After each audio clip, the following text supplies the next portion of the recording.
नमस्कार दोस्तों, आज हम एक इम्पॉर्टेंट छोटे से रूल को डिस्कस करेंगे जो एग्ज़ाम के पॉइंट ऑफ व्यू से बहुत इम्पॉर्टेंट है। चलिए डिस्कस करते हैं। जिस फेस्टिवल का डे फिक्स हो तो उसके साथ ऑन लगेगा, जिस फेस्टिवल का डे फिक्स नहीं उसके साथ एट लगेगा।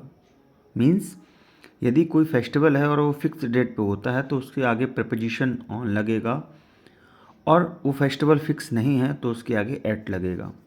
एग्जाम्पल के थ्रू समझते हैं।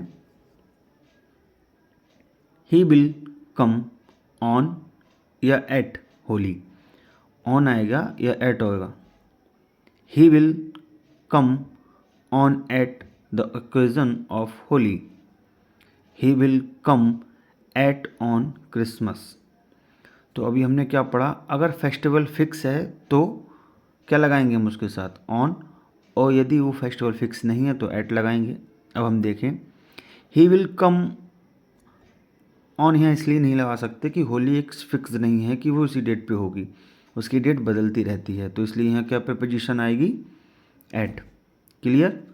दूसरा, ही विल कम ऑन या at the occasion of Holi. तो अब यहाँ पे कोई समारोह या ओकेज़न रखा गया है तो वो फिक्स होगा, इसलिए यहाँ पे ऑन आ जाएगा। यहाँ पे केवल होली है जो फिक्स डेट उसकी नहीं होती है, इसलिए एट आया है।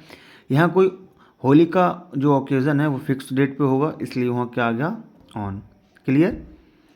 ही will come at on Christmas. सबको पता है कि 25 दिसंबर को क्रिसमस मनाया जाता है, इसलिए यहाँ एट ना आके ऑन आएगा क्योंकि ये फिक्स डेट पे होता है। तो ये बहुत छोटा सा रूल या कॉन्सेप्ट है, एग्ज़ाम में से कई क्वेश्चन बनते हैं, तो इसको आप 1 से 2 बार पढ़ेंगे आपको याद हो जाएगा। धन्यवाद।